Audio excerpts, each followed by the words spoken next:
Christian Kirk finished wide receiver 11 last year, 84 receptions, 133 targets, 1,108 yards, 8 touchdowns, 7.8 targets per game. Thoughts on Christian Kirk?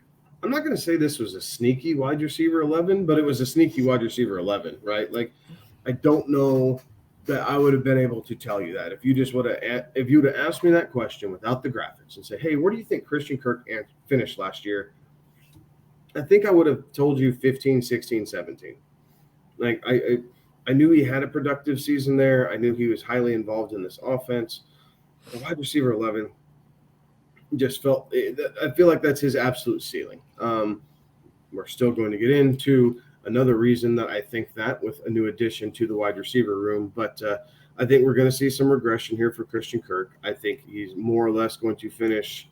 I think he could finish in the top 20, but I think that might even be a little bit of a stretch here based off of how this offense is going to run with Doug Peterson and Trevor Lawrence and Christian Kirk and company there. So I see a regression coming.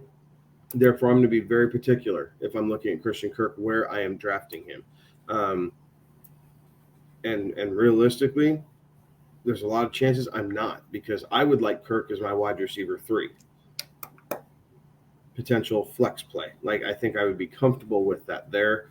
But as you're looking at the draft board and kind of seeing how this breaks down, I just don't see myself pulling that trigger for Christian Kirk.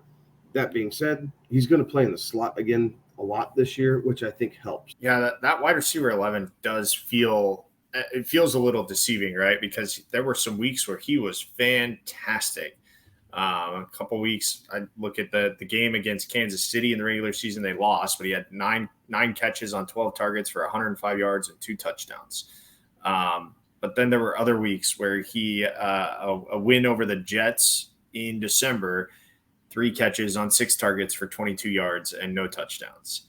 And so, obviously those are 2 extremes. And with receivers anyways, you're going to kind of ride a roller coaster. But, man, it just feels like this roller coaster is very, very dips and valleys So as a best ball candidate, sure, no problem with Christian Kirk. Season long, I do think that you better have some better options or some more consistent options at receiver, because I think there are weeks that he will throw up some duds. And absolutely was a kind of a steal in last year's draft. This year, I think that's a little bit harder to say that, because of the fact that he's coming off the board in the 50s and coming off the board as like the 25th, 26th type of wide receiver.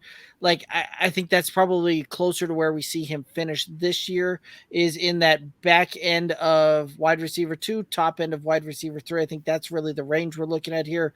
So call it somewhere between wide receiver 22 and wide receiver 27, I think, is probably where I kind of see him finishing this season at. So you're kind of just draft him as kind of one of those push draft capital